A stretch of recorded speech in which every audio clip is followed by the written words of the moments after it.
Dia, pessoal, tudo bem com vocês? Espero que sim. Como eu disse na aula anterior, hoje nós vamos abordar o tópico sujeito.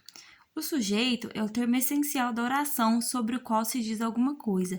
Ele pode ser determinado, indeterminado ou até mesmo inexistente na oração. Normalmente, o sujeito está localizado antes do predicado. Para identificar o sujeito, é necessário buscar o termo sobre o qual se diz alguma coisa, verificar se ele pode ser substituído por um pronome pessoal do caso reto e se ele concorda com o verbo.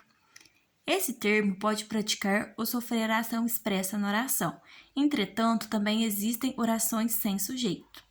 O sujeito é classificado em simples, composto, implícito, indeterminado e inexistente. O sujeito simples apresenta um único núcleo e pode ser determinado facilmente.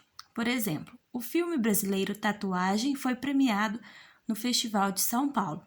Aí fazemos a pergunta: o que foi premiado no Festival de São Paulo? A resposta: o filme brasileiro Tatuagem.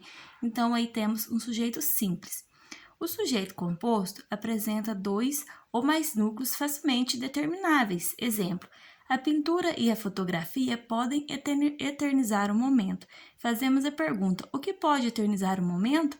A resposta é a pintura e a fotografia, ou seja, temos aí um sujeito composto. Temos o sujeito implícito, elíptico, desinicial ou oculto. Ele é identificado pela desinência do verbo. Exemplo: comprei uma tela falsificada de Roberto. Fazemos a pergunta: quem comprou uma tela falsificada de Roberto? A resposta é o sujeito implícito eu.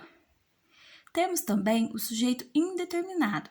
Ele não pode ser identificado. Exemplo: quem falava mal do meu vizinho? Não é possível determinar. Outro exemplo: quem cogitou a ideia?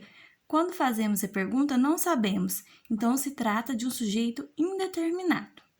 Temos as orações sem sujeito ou sujeito inexistente. Oração com o verbo que indica fenômeno da natureza não tem sujeito.